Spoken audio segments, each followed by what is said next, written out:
எல்லாருக்கும் வணக்கம். ரொம்ப நாளாச்சு உங்களை பார்த்ததில் ரொம்ப சந்தோஷம். மீடியா பத்திரிகையாளர்கள் எல்லாருக்கும் என்னுடைய வணக்கத்தை தெரிவிச்சுக்கிறேன். ஸோ நிறைய மேடையில் பார்த்தீங்கன்னா நீங்கள் நம்ம மாற்றுத்திறனாளி பசங்க நடனம் ஆடுறதை பார்த்துருக்கீங்க.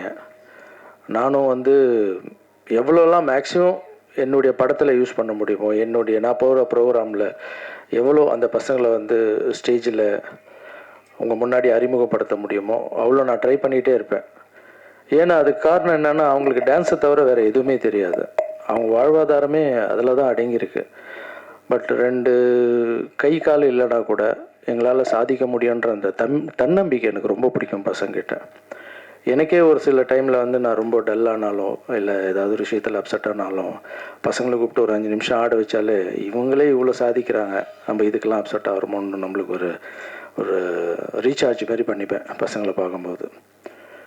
ஸோ இந்த பசங்க கொஞ்ச நாளாக பார்த்தீங்கன்னா பசங்க வாய்ஸ் எல்லாம் ரொம்ப டல்லாக இருந்தது. என்ன கண்ணான்னா, நான் ப்ரோக்ராம்லாம் கொஞ்சம் கம்மியாகிடுச்சுண்ணே, டான்ஸ் ப்ரோக்ராம்லாம் கம்மியாகிடுச்சு அப்படின்னு ஒரு ஃபோன் கால்.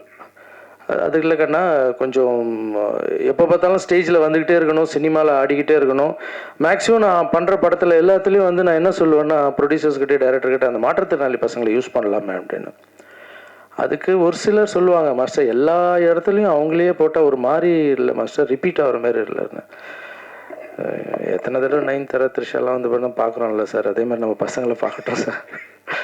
ஸோ இவங்கள பார்த்தா வாழ்வாதாரம் ஸோ எத்தனையோ லாரன்ஸ் படம், எத்தனையோ பெரிய பெரிய ஹீரோக்கள் படம் ரிப்பீட் பண்ணி பார்க்குறாங்களே சார், ஒரு வாழ்வாதாரத்துக்காக சார்னு சொல்லும்போது ஒரு சிலர் ஒத்துப்பாங்க, ஒரு சிலர் ரிப்பீட் வேணான்னு சொல்லிவிடுவாங்க. நான் மேக்ஸிமம் இது பண்ணிவிடுவேன். அதுக்கப்புறம் பசங்க ஒரு நாள் ஃபோன் பண்ணி, மாஸ்டர் இது மல்லர் கம்பவுண்ட் இருக்குது, அப்படி ஒரு வித்தை இருக்குது, நாங்கள் கற்றுக்கிட்டு, ஏன்னா டான்ஸ்னா தானே ஒரே மாதிரி இருக்குது, இது நான் கற்றுக்கிட்டு பண்ணட்டுமா அப்படின்னு. அது என்னன்னு நான் ஃபஸ்ட்டு தெரிஞ்சுக்கிட்டேன். டான்ஸுன்றது கீழே ஆடுறது, அது கொஞ்சம் பேலன்சிங் மிஸ் ஆனாலும் நம்ம பரவாயில்ல அட்ஜஸ்ட் பண்ணிக்கலாம். ஆனால் அந்த மல்லர் கம்பவுண்ட்றது ஒரு கம்பில் 2 கை 2 கால் இருக்கிறவங்களே மேலே ஏறி ஆடுறதுன்றது, பேலன்சிங் பண்ணுறதுன்றது அவ்வளோ கஷ்டம். நீங்கள் எப்படிப்பா அதை பண்ண முடியுங்க அப்படின்னு கேட்டேன். இல்லை மாஸ்டர், இதை நாங்கள் சாதிச்சு காமிக்கிறோம் அப்படின்னு சொன்னாங்க பசங்க. சரி கண்ணா, நீங்கள் போங்க, நீங்கள் போய் அதை கற்றுங்க, ஜாகிரதையாக கற்றுங்க அப்படின்னு. நான் ஒரு முறை அவங்க ப்ராக்டிஸ் பண்ணதை கூப்பிட்டு பார்த்தேன், செக் பண்ணேன். ஆனால் ஒரே ஒரு விஷயம் சொல்லுவாங்க, எக்ஸாமில் நான் தோற்று போயிட்டேன்னு சூசைட் பண்ணிக்கிறவங்க, அப்புறம் நான் கடன் வாங்கிட்டு எனக்கு பிரச்சனையாக இருக்குன்னு இறந்து போகிறவங்க, வாழ்க்கையில் தன்னம்பிக்கை இல்லாமல் எவ்வளோ விஷயங்கள்லாம் நடக்குது. பட் இந்த பசங்களை சொல்லணுன்னா, இவங்களுடைய தன்னம்பிக்கை நான் அதை பார்க்கும்போது இவங்களை பார்த்து நம்மளுக்கெல்லாம் கற்றுக்கணும் நிஜமாக. அந்த மாதிரி சூசைட் பண்ணிக்கிறவங்க, இப்போ 2 கை 2 கால் எதுவுமே இல்லாமல் மேலே ஏறுறாங்க, சாகசம் பண்ணுறாங்க, என்னென்னவோ பண்ணுறாங்க. இந்த உலகத்தில் கடவுள் 2 கை 2 கால், கம்ப்யூட்டர் மாதிரி ஒரு பிரெயின் எல்லாம் கொடுத்து கூட கடவுளை திட்டிகிட்டு இருக்கோம் நம்ம, இன்னும் எதுவும் கொடுக்கலன்னு. 2 கை 2 கால் இல்லைனா கூட இவ்வளோ சாதிச்சு காமிச்சிருக்கானுங்க பசங்க. அவங்க ஆடி காமிக்கும் போது எனக்கு தோணுச்சு, இவங்க என்ன வேணால் சாதிப்பாங்க, இது கின்னஸ் புக் ரெக்கார்டு கூட போகிறதுக்கு வாய்ப்பு இருக்குடா அப்படின்னு எல்லாரையும் கட்டி பிடிச்சி நான் ரொம்ப ஹாப்பியாக ஃபீல் ஆனேன். பட் அது நான் மட்டும் அந்த சந்தோஷத்தை இல்லாமல், அது உங்கள் கண் பார்வைக்கு மீடியாவுக்கு முன்னாடி எடுத்துகிட்டு வந்தேன். இந்த ப்ரெஸ் மீட்டுக்கு காரணமே என்னென்னா, இந்த பசங்களுக்கு நிறைய ப்ரோக்ராம் கிடைக்கணும், இவ்வளோ கஷ்டப்படுறாங்க. ஸோ உங்கள் வீட்டில் கல்யாண நிகழ்ச்சிகள் நடக்கலாம், இல்லை காலேஜ் ஃபங்க்ஷன் நடக்கலாம், இல்லைனா அரசியல் நிகழ்ச்சிகள் நடக்கலாம், இல்லைனா கோவில் ஃபங்க்ஷன்ஸு, எவ்வளோ கலை நிகழ்ச்சிகள் நடக்கலாம். அதில் எங்கள் பசங்களுக்கு ஒரு வாய்ப்பு கொடுங்க. நீங்கள் அப்படி ஒரு வாய்ப்பு கொடுத்தீங்கன்னா எந்த ஃபங்க்ஷன்லாம் நடக்குதோ அவங்களுக்கெல்லாம் நான் ஒரு வாழ்த்து சொல்லி என்னுடைய வீடியோ அனுப்புகிறேன். ஏன்னா அதுதான் அவங்க வாடகை கட்டணும், அதுதான் அவங்க லைஃப்பை பார்த்துக்கணும். இது மட்டும் இல்லாமல் தமிழ்நாடு ஃபுல்லாக நான் எப்போல்லாம் ஃப்ரீயாக இருக்கணும், ஒரு மேடை ஒன்று ரெடி பண்ணி எங்கெல்லாம் இந்த கலையை எடுத்துகிட்டு போய், ஏன்னா இது இது பாரம்பரிய கலை, இது அழிஞ்சிடக்கூடாது. அதுவும் இந்த பசங்க பண்ணுறதுன்றது ரொம்ப பெரிய விஷயம். நான் எப்போல்லாம் ஃப்ரீயாக இருக்கணும் பசங்களை கூப்பிட்டு தமிழ்நாடு ஃபுல்லாக ஒரு ஷோ பண்ணலான்னு பிளான் பண்ணியிருக்கேன். ஸோ இது மட்டும் பத்தாது, இந்த நிகழ்ச்சியை நீங்கள் மீடியா ஆட்கள் எடுத்துகிட்டு போய் எவ்வளோ சேர்க்குறீங்களோ அவங்களுக்கு ப்ரோக்ராம் கிடைக்கும். ஒரு பையனுக்கு நீங்கள் நம்ப மாட்டீங்க கண்ணா, நீங்கள் பார்க்கண்ணா,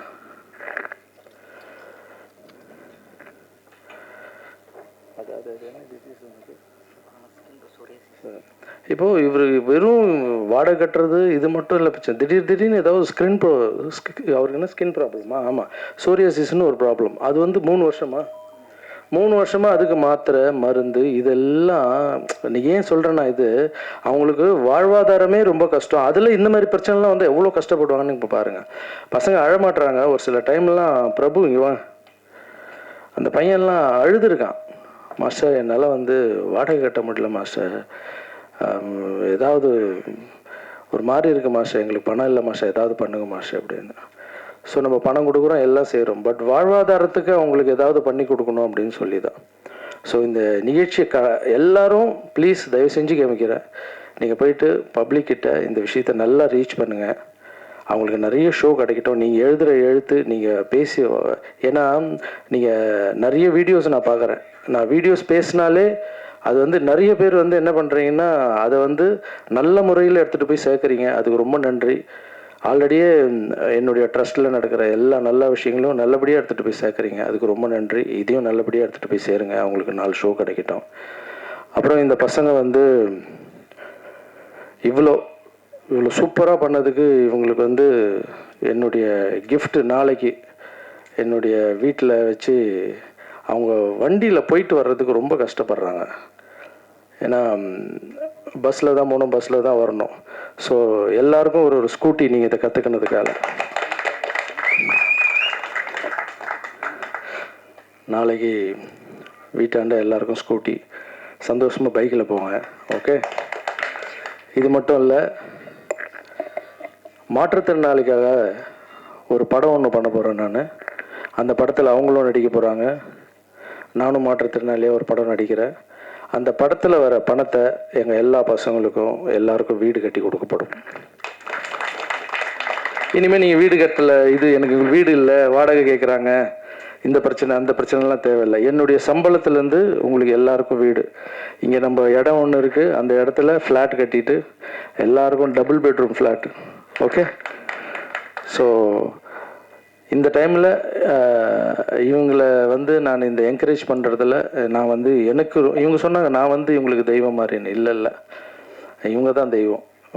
நான் எப்பவும் சொல்லுவேன், யாரெல்லாம் கடவுள் வந்து கஷ்டத்தை கொடுத்துருக்காங்களோ அவங்களாம் தெய்வம் மாதிரி. அவங்க நம்ம காலில் விழக்கூடாது, நம்ம தான் அவங்க காலில் விழணும்னு சொல்லுவேன்.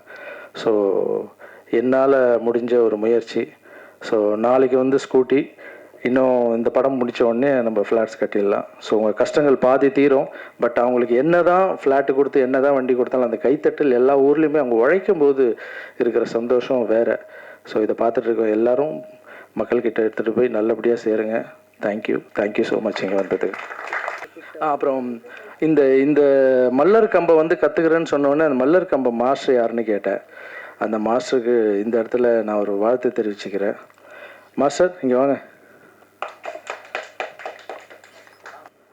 இவர் தான் வந்து ஆதித்யன். இந்த நீங்களே ரெண்டு வார்த்தை பேசுங்க ப்ளீஸ் பேசுங்க. அனைவருக்கும் வணக்கம். என்னுடைய பேர் மல்லன்ஜி ஆதித்தன். இவர் சரவணன் மாஸ்டர், அவர் மணிபாரதி. நாங்கள்லாம் விழுப்புரம் மாவட்டத்தை சேர்ந்தவங்க. இந்த கலை பார்த்திங்கன்னா நான் 5 வயசுலேருந்தே கற்றுட்ருக்கேன். என்னோடய மாஸ்டர் பார்த்திங்கன்னா உலகத்துறை, அவர் தான் இந்த கலையோட தமிழ்நாட்டின் மல்லர் கம்ப தந்தைன்னு சொல்லுவாங்க. இந்த கலை பார்த்திங்கன்னா நம்ம பாரம்பரிய கலை. இந்த கலை பார்த்திங்கன்னா அந்த காலத்தில் வந்து ராஜா காலத்தில் வந்து மல்யுத்த போட்டி தான் ரொம்ப பிரசித்தி பெற்றிருந்தது. அந்த கலையை வந்து இப்போ ஒரு வீரனோ இன்னொரு வீரனோ மல்யுத்த போட்டி பண்ணும்போது பார்த்திங்கன்னா உடல் எழுப்பாவதோ அவங்க சாவறதோ இல்லை கைகள் உடையதோ அதிகமாக இருந்துச்சு.